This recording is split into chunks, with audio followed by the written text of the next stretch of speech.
трчаме сите закочени! Ни поројниот дожд, ни ладното време не ја спречија хуманоста. Денес во Скопје над 100 луѓе трчаа на долги стази за да испратат порака за солидарност за кочани.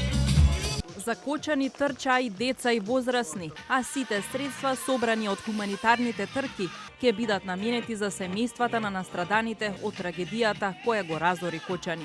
Јас сум од Кочани, имам певеши пријатели што се за жал повредени или починати и сакам барем нешто да направам ситно за нив, барем како чест да им го дадам. Да бидеме солидарни, да помагаме на сите и да бидеме луѓе. Да испратиме поддршка и помош за настраданите, а втора работа да ги мотивираме младите, они да го следат нашиот пример и чекор.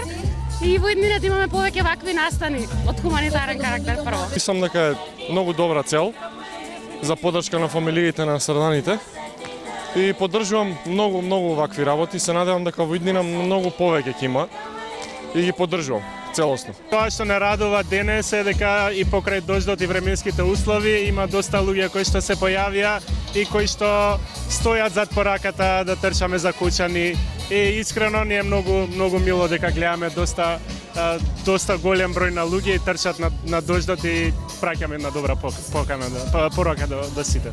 Организаторот на хуманитарните маратони, Европска куќа, потенцира дека многобројното учество на трката докажал дека оваа година Денот на Европа во Македонија се одбележува во духот на солидарноста за Кочани.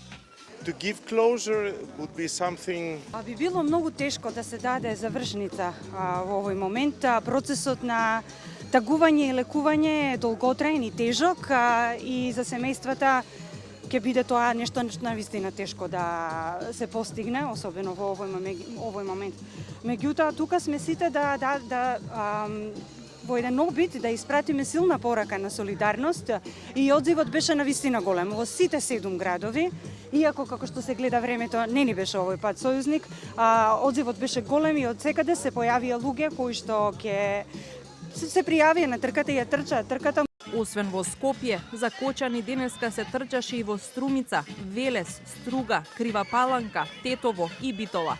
Организаторот на настаните, како и учесниците, ја потенцираа потребата од повеќе хуманитарни настани, за да се помогне на сите настрадани и нивните семејства од кобниот пожар кој однесе 62 млади животи, а тешко повреди на 200 лица.